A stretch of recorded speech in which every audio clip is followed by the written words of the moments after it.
Hi, this is Tamsen Granger. And this is Dan Abuhoff. With Tamsen and Dan, read the paper on Sunday, October 6th, 2019. Indeed. We're exhausted.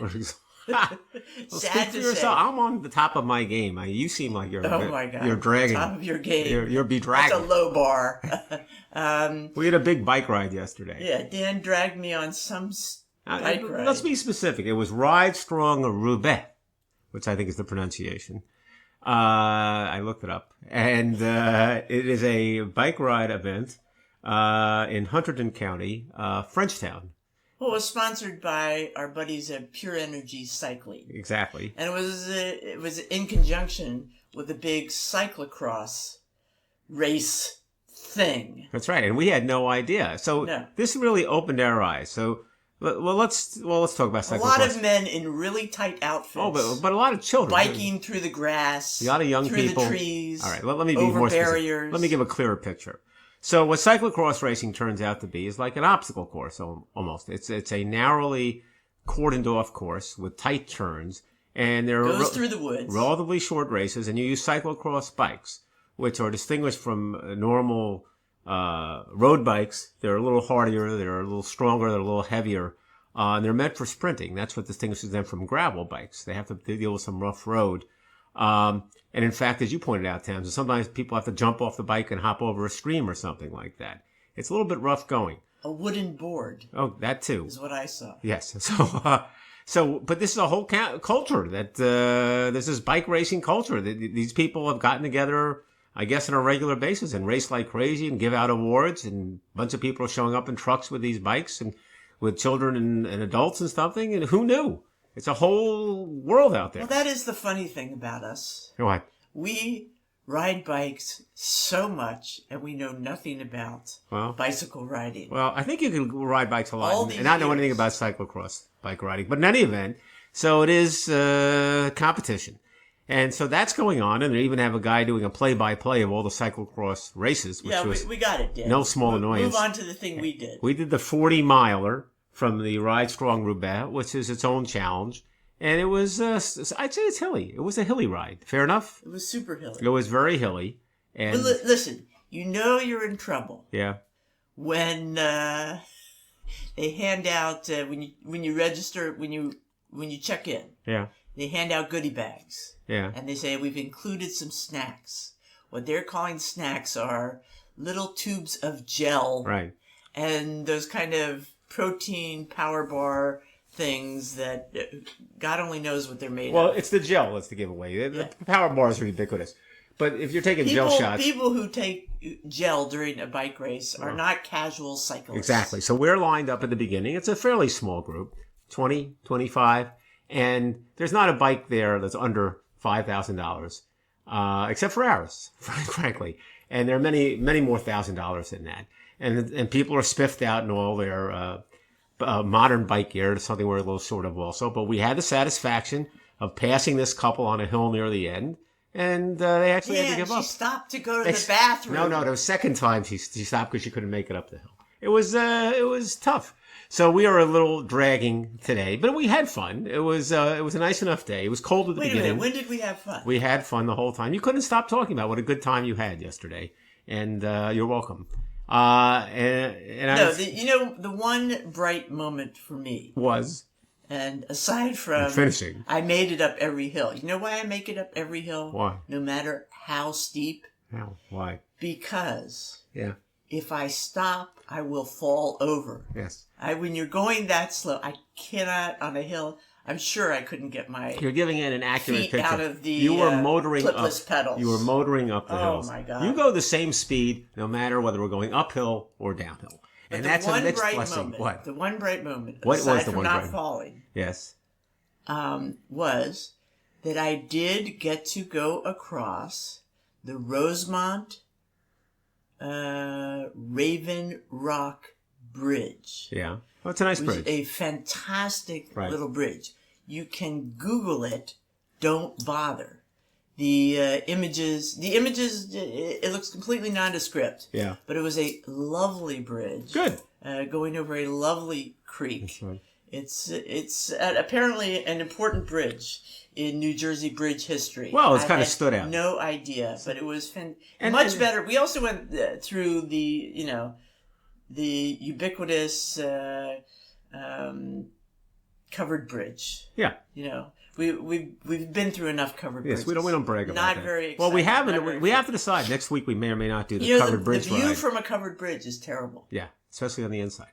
The covered bridge ride in Tinicum is next Sunday. We may or may not do it depending on the weather, but we've done it many times. So aside from bike riding, which was something, but we're still kind of feeling the after effects from, so it's top of mind, is on Thursday we went to a show, a roundabout show called Scotland, PA. And Scotland, PA, I learned maybe 45 seconds before it began, is a musical. And it is a musical based on a movie called Scotland, PA in 2001 with Christopher Walken and Maura Tierney, which is a parody, and I'll come back to that, of Macbeth, right? Based on Macbeth. It's the Macbeth story. Of Shakespeare fame. Yeah, I think we know what people know that. But so you had this sort of the story of Macbeth, or sometimes called the Scottish play. Did you know that people who are superstitious never use the term Macbeth? They just say the Scottish play. Why? They're superstitious. There's no because why. of the real Macbeth person? I don't know why. It doesn't interest me enough. But I've run into enough people who say the Scottish play and you don't know what the heck they're talking about. But in any event, so it was a musical. It was with music we'd never heard before. I fairly described as rock music, I suppose. And so what do you think? Well, first of all, we should mention that the way they worked the parody was they also included, kind of intertwined, another famous Mac, and that would be MacDonald. Oh, yes. Yeah, well, you should tell the story. Okay. We don't have to tell the story. Well, you tell a little bit. Don't tell the story. It'll take too long. The kingdom is the guy who runs a hamburger chain. That's the kingdom, yeah. So anyway, it was okay. As I said to you at the time, it reminded me of a very, very good, college theater production. Yeah. Somebody's got some talent and is writing a fun little musical. Mm-hmm. So it was fine. It was cute, fun, whatever. A little gory. I know you were shocked by the language. No, was I? Yes. Well, you kept grimacing. I was grimacing because I didn't think it was very good. So when you would say a very good college play, I'd say a very good high school play. But here's the thing. I mean, I'm not going to make fine gradations about the quality of the music, which I didn't think was very good. The actors were appealing, as they generally are. And they certainly were putting their heart and soul into it. But here's the fundamental problem with it. And that's the movie. Why would anybody musicalize this movie? And let me tell you why. Assuming this was a faithful musical adaptation of the movie doesn't make any sense because it's a parody, okay? Or even this production. It's a parody of Macbeth. To be an effective parody, what you're really doing is you're taking a piece of work and you're pointing out in a subtle, humorous way little odd aspects of it, little peculiarities, and that people sort of react to and they laugh even as they enjoy the level of your performance because you're aping really a good work of art. So if you're watching or listening to Forbidden Broadway, you hear them imitating Patti LuPone on Evita. They're sort of picking up on some things that are a little bit peculiar than you could sort of, make some fun of in Evita, even as they're being affectionate about Evita, and even as the person can sing and the music is good. Okay? So are you sure this was a parody? It's described in the program as a parody. Everyone's describing it as a parody. Maybe it was just inspired by. But here's my problem. Okay, it's not that I'm getting hung up on the word parody. I'm just saying that parody can work. Parody can be interesting because there's a certain level of appeal because you're comparing the two and you see the joke. And you're kind of enjoying both at the same time. If you're just taking this and saying, let's have a plot that's like the Scottish play and we'll do this, that's not going anywhere. Because the plot of the Scottish play isn't that great. That's not what's great about the Scottish play. And what's great about it is the way Shakespeare wrote it, in the language that was in it. That's what makes it. There's nothing convoluted or complicated or interesting about the play. I think you're taking it a little too seriously. Well, I think it was just... I'm just trying to... I think it was just a starting point, and it was just... Let me put it... This is why I don't think I'm taking it too seriously. I didn't like it. So now it's not like I came to a complicated analysis to land on I didn't like it. I didn't like it sitting there. So now I'm thinking back, why didn't it work? That's what I'm trying to get at. And that's the reason I think it didn't work. Because I thought those actors were very appealing. I think it was meant to be fun and crazy and out there. And but I can enjoy fun, crazy, and out there. But really? Yes. When? I'm Mr. Fun, Crazy, and Out There. I think most people, when you say fun, crazy, out there, the words Dan and Abuhoff come soon afterwards, on the heels of fun, crazy, and certainly out there. Okay. And I didn't get it. All right, so was that. But anyway, but we're excited because it's putting us in a Macbeth kind of mood. We're going to go soon to see the classic stage production of Macbeth, the Scottish play. So that should be fun. Yeah, it's supposed to be very good. We should be real experts with Corey by the end of this. Yes, we will be. We'll be with real experts, and we'll see how that holds up to Scotland, PA. That won't be musical. But we were also reflecting on the play we saw last week. We talked about Fern Hill, and so what do we see in the paper this week?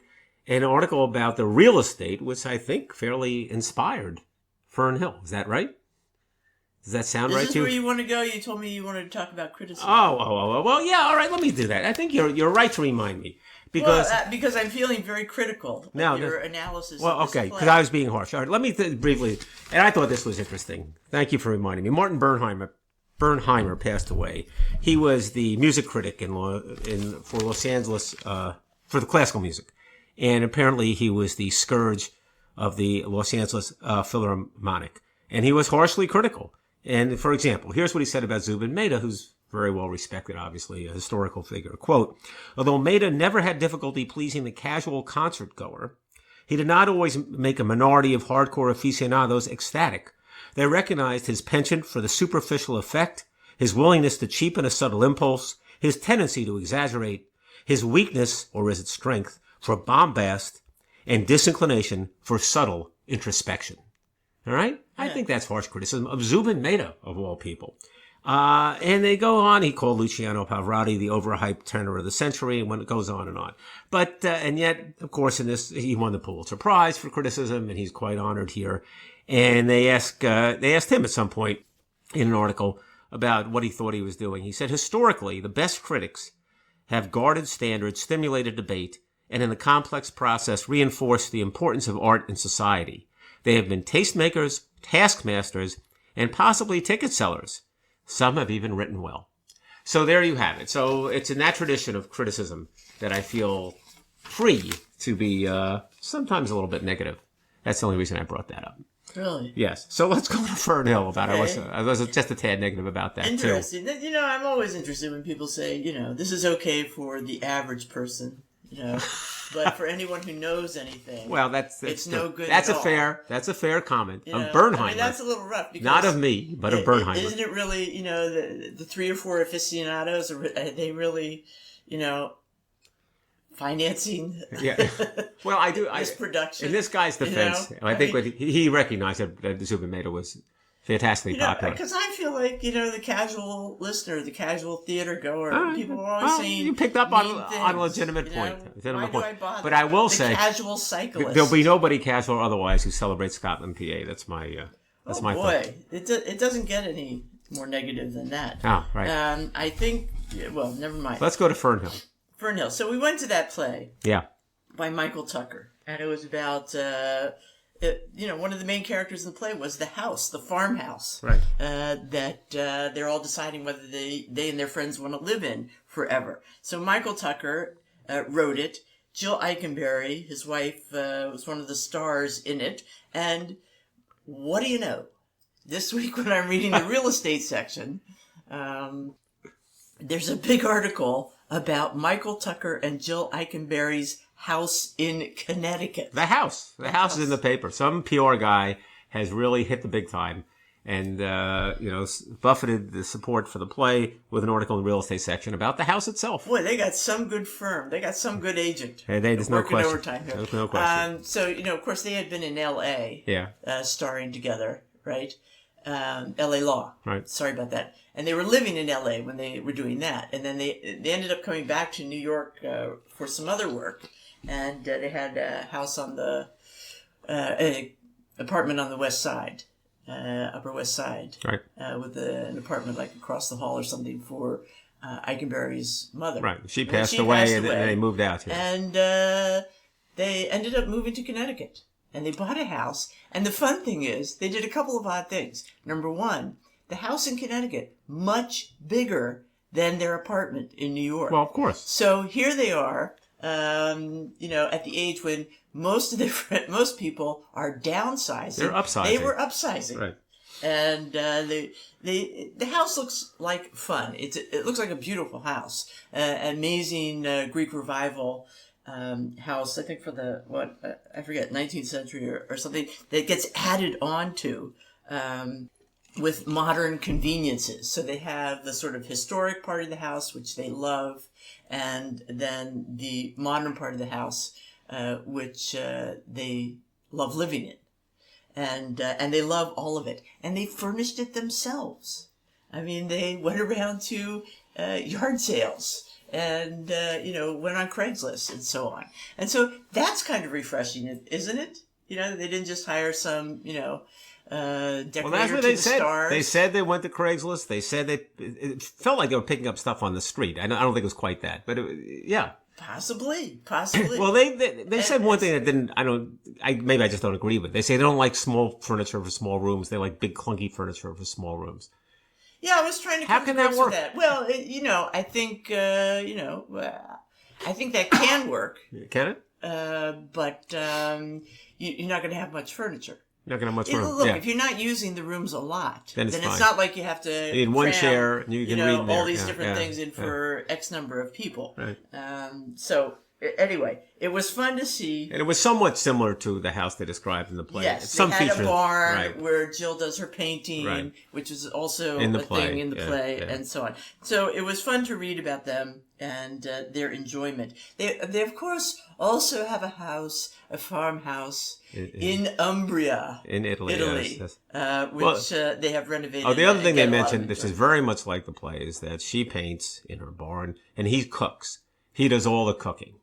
And you'll recall that in the program, you mentioned this last week, it's reflecting the part of the play where the main character goes on and on, or a main character goes on and on about some recipe. Mark Lynn-Baker gives a great description of this pasta, this clam pasta recipe. There is a 2-paragraph description of the recipe in the program. And I think you were thinking that recipe's a little... The recipe is in the program. Oh, it is? The whole recipe? The recipe is in the program. So how'd you like that recipe? It was terrible. Why? It was poorly written and lacking... I would say if you could have the recording of Mark Lynn-Baker telling you how to do it, it's step-by-step beautifully written. That's what you need. And but the recipe... And I said in the promo for last week's episode that Fernhill should get a Tony for best recipe. Yeah. Well, yes, in the play. Not in the program. But don't try to make that recipe based on what you see in the program. But it leaves out some key details. The award this week for worst recipe does not go to Fernhill. It goes to the New York Times for... sourdough bread. We both saw this at the same time. We were laughing hysterically. So the New York Times does an article, how to make sourdough bread. They're going to demystify it. They're giving you a step-by-step recipe. You don't have to go to a fancy bakery. No, you can do this yourself. Bread. You can make great bread. They have this wonderful picture of this crusty, fabulous-looking loaf. Right.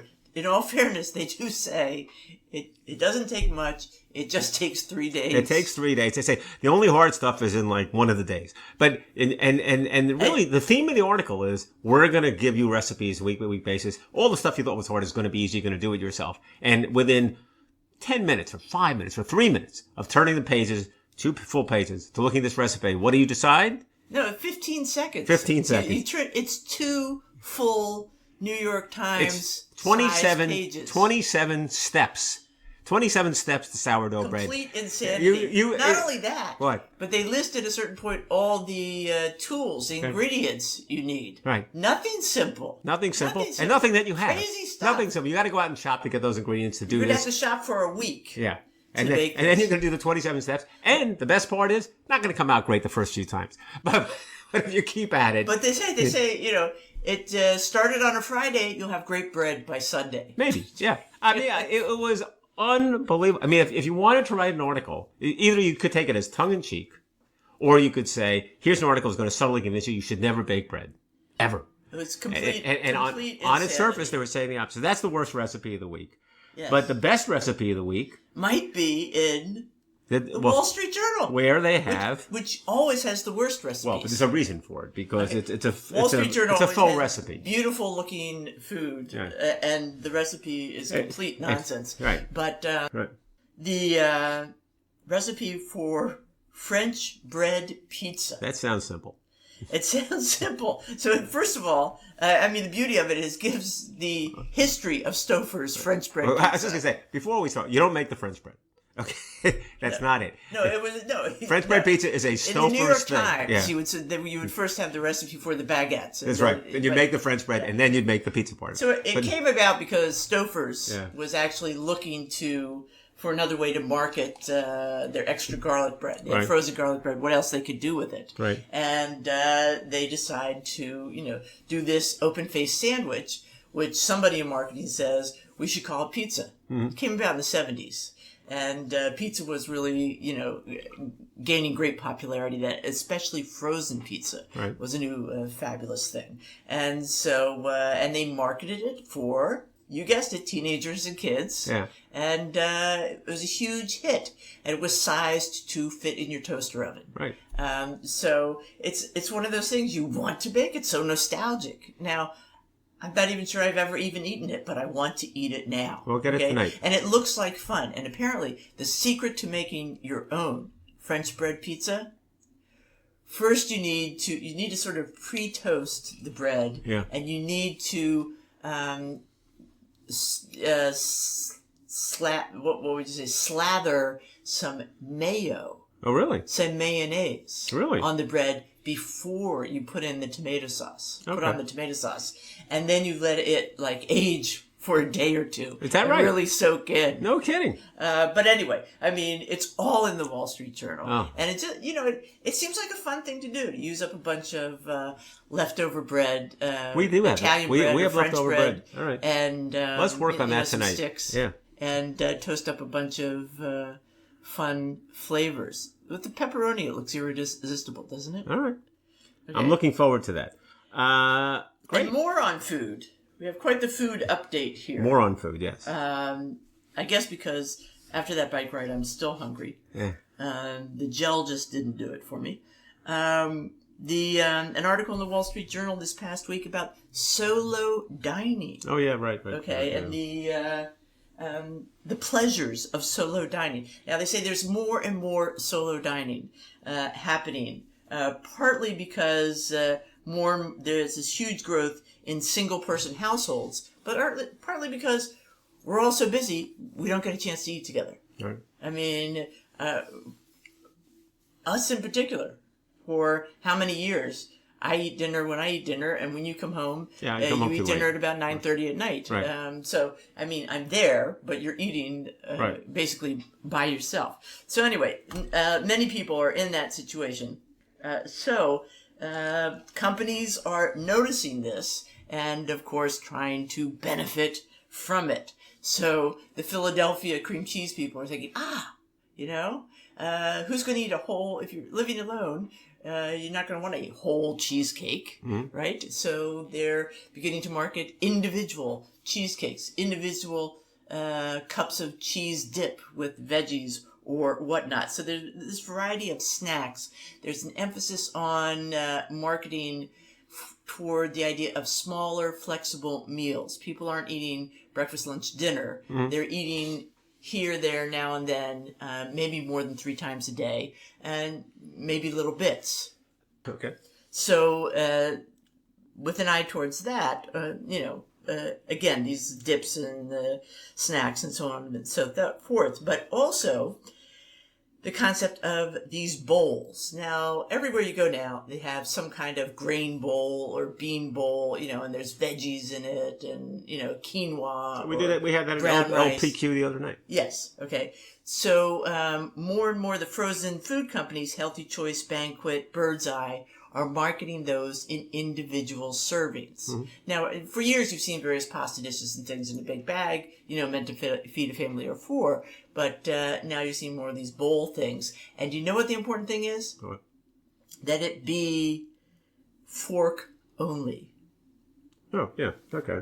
Because solo dining happens on the couch. All right. If you have an entree that needs a knife, Yeah. like a chicken breast, that's for someone who's eating at a table.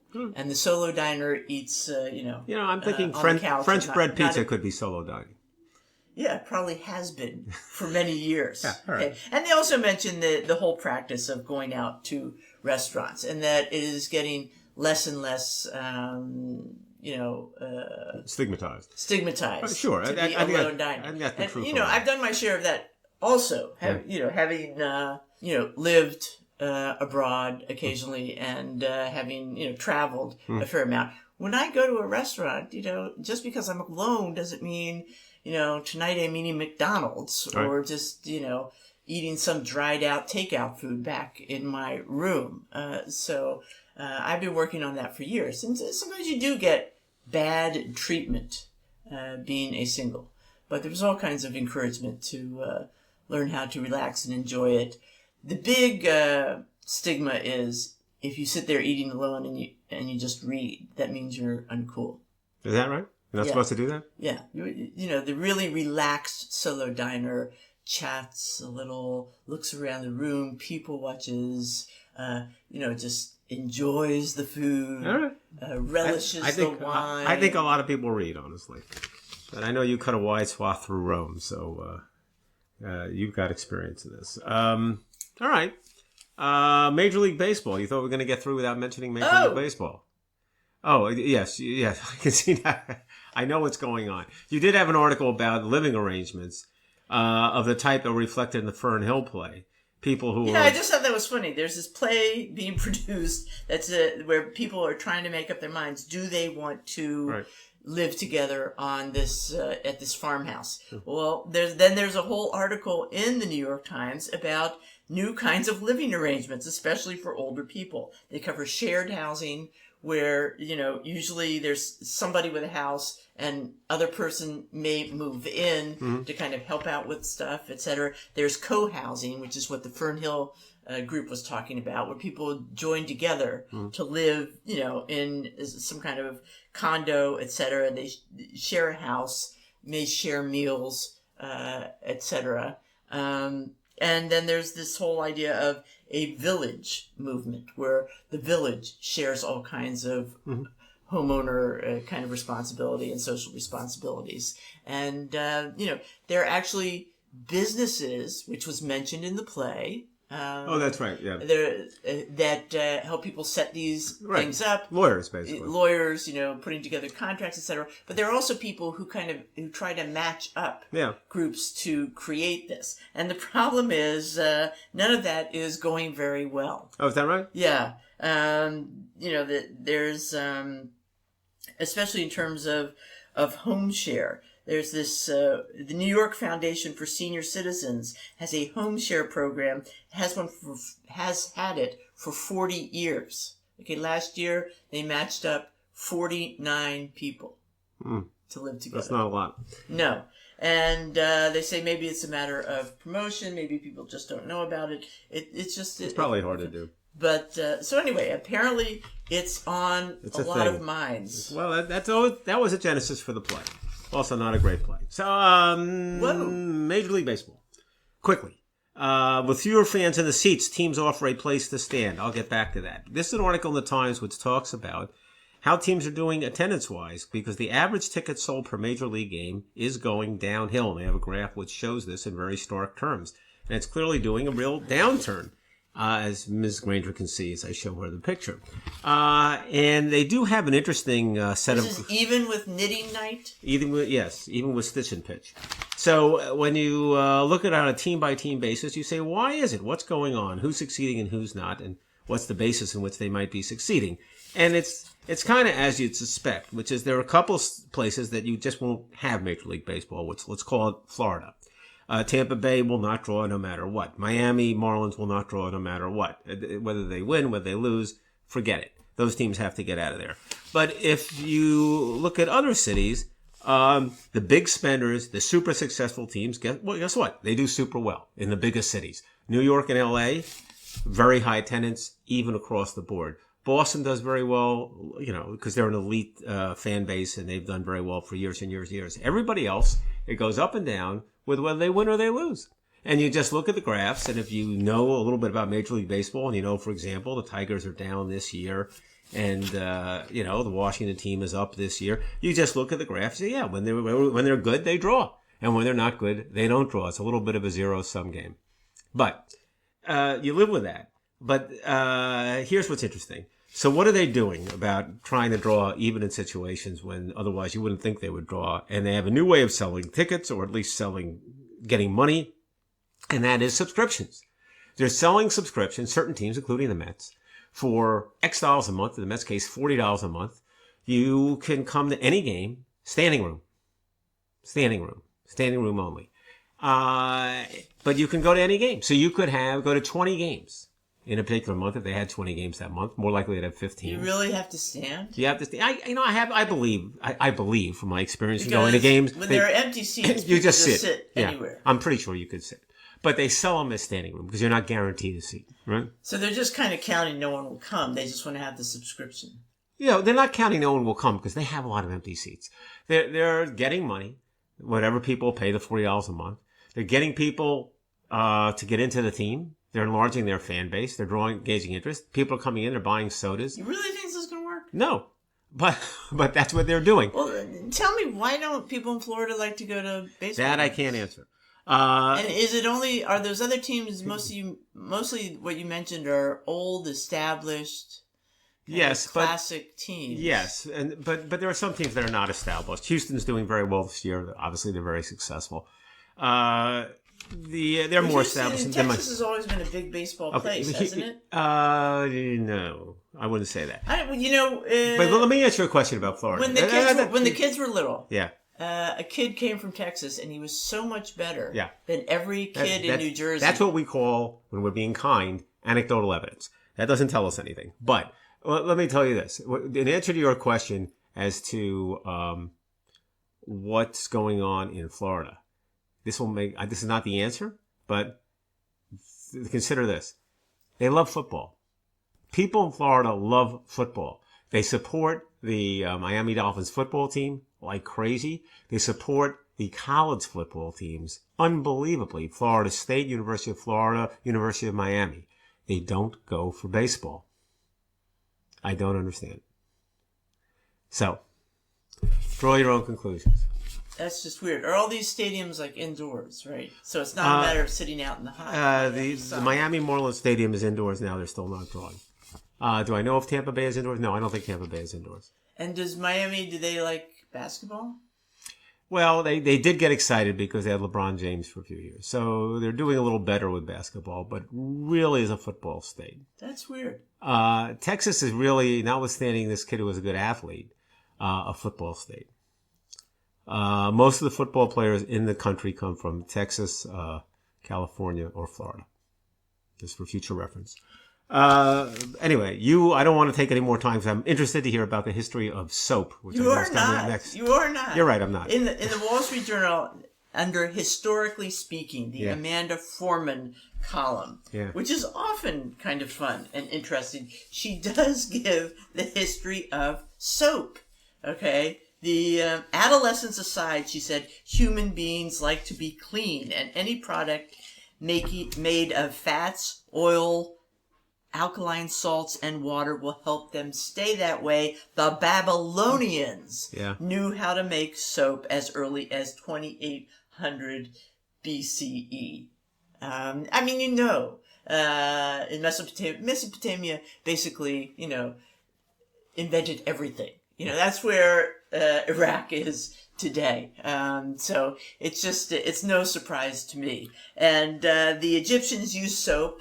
They had some soap about 1,000 years later, but they only used it for skin conditions. They didn't use it on a regular basis, apparently. The Greeks and Romans had some kind of soap, but it was very harsh, and they avoided using it until Julius Caesar's conquest of Gaul. Yeah. Remember what Gaul is? No. France. Yeah. Okay? Where they had a Celtic recipe. Uh-huh. Okay, that was quite, was much more soothing and was made into balls that were excellent for cleansing the body. Okay, those French, going back thousands of years, they know how to do cosmetics, I guess. And then she goes on to tell all these other funny, interesting things that usually in the southern countries in Europe, they're using natural, vegetable oils and perfumes, etc. Whereas in the north, they're using animal fats and whale blubber. Mm.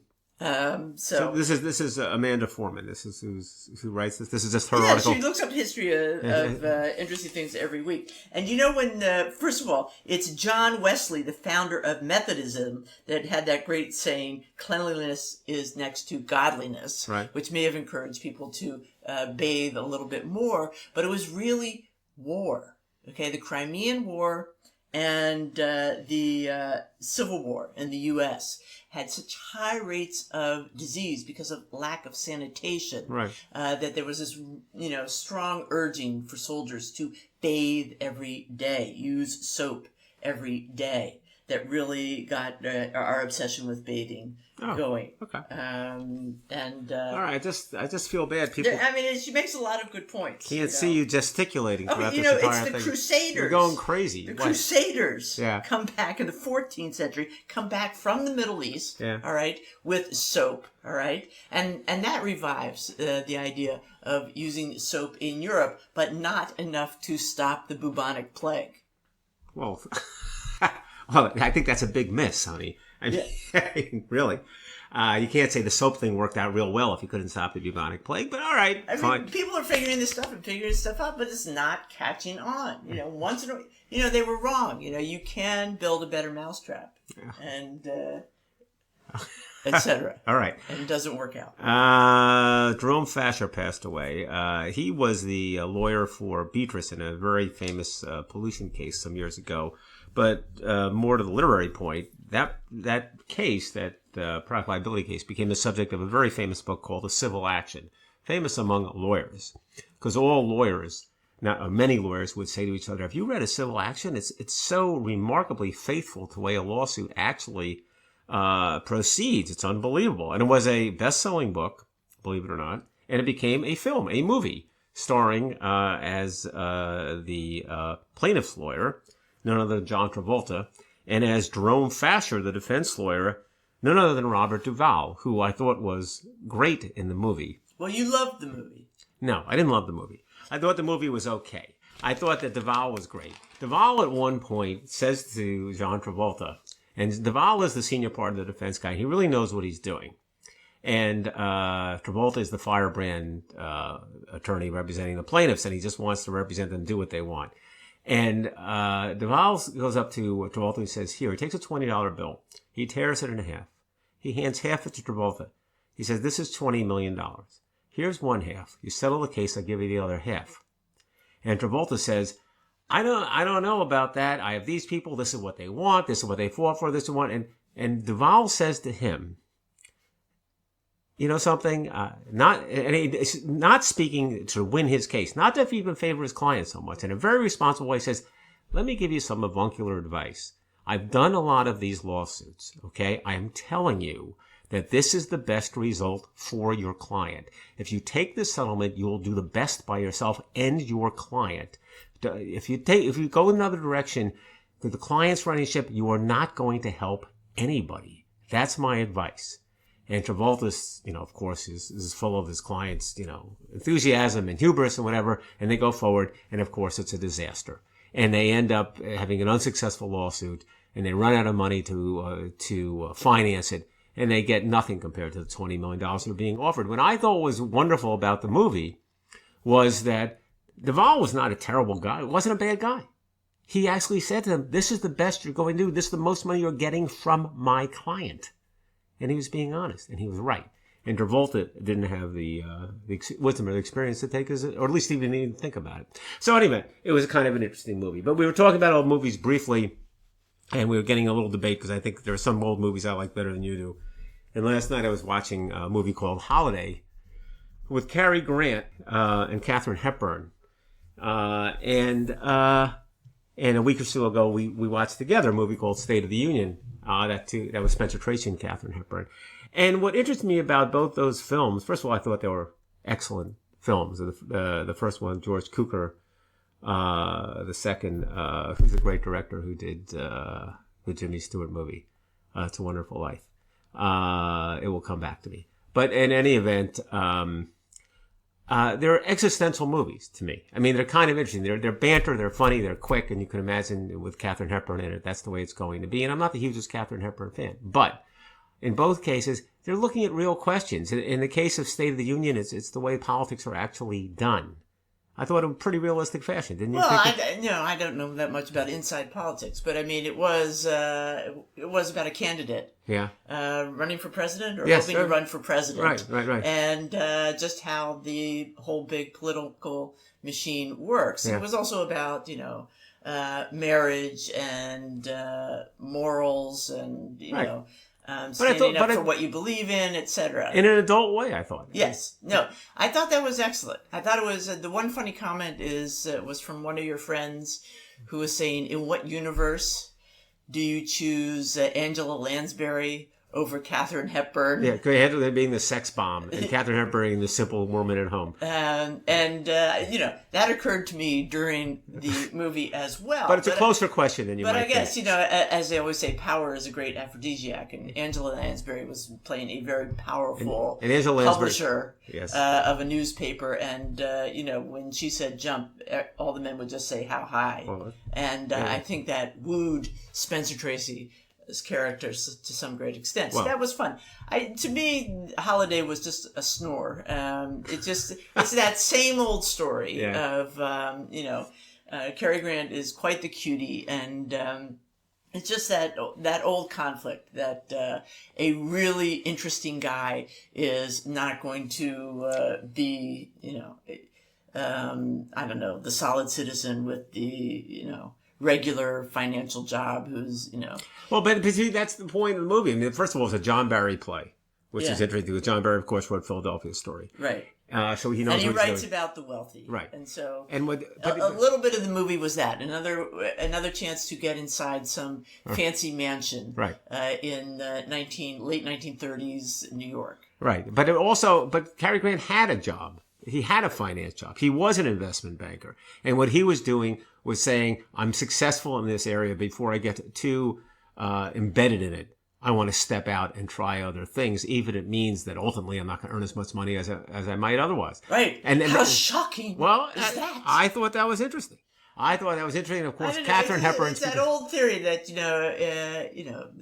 that guy is always the better guy, the more interesting, the more attractive guy. Well, it's fine, okay? Well, Cary Grant is kind of an interesting guy. And Katharine Hepburn was her little quirky self. Yeah. She wants to throw a party that's not like the normal socialite party. Right. I mean, that's fine. It's just, and maybe it's even true, but it's just, to me, another movie cliche. Yeah. But that's where the cliches come from. Even though, he's originally in love with her sister, in the end, of course, Cary Grant and Katharine Hepburn. Look, I am not going to say that Holiday is as good as movie State of the Union, which I thought was really good. But they were both worth seeing. Yeah, if you can find State of the Union. I think it has a lot of pertinent kind of relevance to today. Yeah, some great dialogue. All right, so you had some points on memory to close us out. Yes, well, if you remember. I can only barely remember. Anyway, the New York Times, you pointed out a couple articles to me, and one of them actually was a tale of rodents and forgetting. And it turns out they've done a bunch of studies about rodents and what's going on in the hypothalamus when you sleep. All right. So apparently when mice sleep, they have certain neurons, the MCH neurons, wake up and start to set this process of releasing memories, releasing things, erasing memories of things that I guess have happened during the day. All right. And this only happens during that deep REM sleep. Right. The point being that you can't your brain is so full of data, it can't function if you remember everything. Right. The beginning of the article details this man who is shows up at a neuropsychologist Yeah. because his problem is he can't forget anything. As a result, he's a terrible abstract thinker. He can't recognize people because his memory has them at each particular point. And if they don't look exactly like that when he, first met them, he doesn't know who they are. So the point is that you can't function at a highest level unless you forget. And sleep is important. That's the only time these neurons are activated. All right. So forgetting is a good thing. Forgetting is a good thing. Now, your brain can step in. It's not like everything is just flushed. Your brain will step in and try to, and will maintain Preserve things that important seem important. things. Yeah, they have right. some kind of alerts for that. But so, that seems pretty interesting. Yeah. And they say, and you will remember things, painful things, awful things, whether you want to or not. Right. So there is that. So they don't understand everything, but they're getting better and better at, I think I must just have a very healthy, MCH neuron system going on because I forget an awful lot of stuff. Yes, you're very healthy. There's no question about it. My systems are functioning. Yeah. But anyway, then there was another article entitled, "What Will My Grandchild Remember of Me?" And it's a grandmother wondering what will stick with her grandchild. And it turns out if your grandchild is less than 3 years old, perhaps not much. Mm-hmm. Okay, it's not until getting closer, a little bit older than 3, towards 5 and 6, etc., that memories really start to solidify. And of course, you can aid that. You can, repeat stuff, go over stuff. We went to the zoo. What did we see? Mm-hmm. Did you tell mommy about the giraffe? Here's a picture of a giraffe, etc. Right. But it takes a certain amount of learning and processing that just isn't available to the child till they're older. And what this grandmother says is, but what I really want her to do is remember me. Remember I was there, and remember I loved her. I was, supportive of her, etc. Not even every little event we went to. And the doctor here says that's what's really important. That fundamentally, loving, happy, good, supportive relationships are very important for, helping form a person, develop their ability to have positive attachments later in life. So that I thought was interesting. Yeah, no, I think it's fascinating, honestly. And I think there's kind of a poignant story about this woman thinking about, what's going to be remembered. It's a fair question to ask yourself. Yeah. But also just the idea that even, no matter what, ways of being, your health is being set into motion at a very early age. Even if you don't remember grandma, your body, your mind, your heart is functioning, having felt her love. Yes, that's the point. And that enables you to do some loving in the future. All right, so speaking of memory, of course, I've been scrambling because I felt bad that I couldn't remember the director of State of the Union, and of course it's Frank Capra. So we have that. But that's it for this week of Tamsen and Dan Read the Paper. Yes, I'm Tamsen Granger. And this is Dan Abuhoff. And we'll see you next week.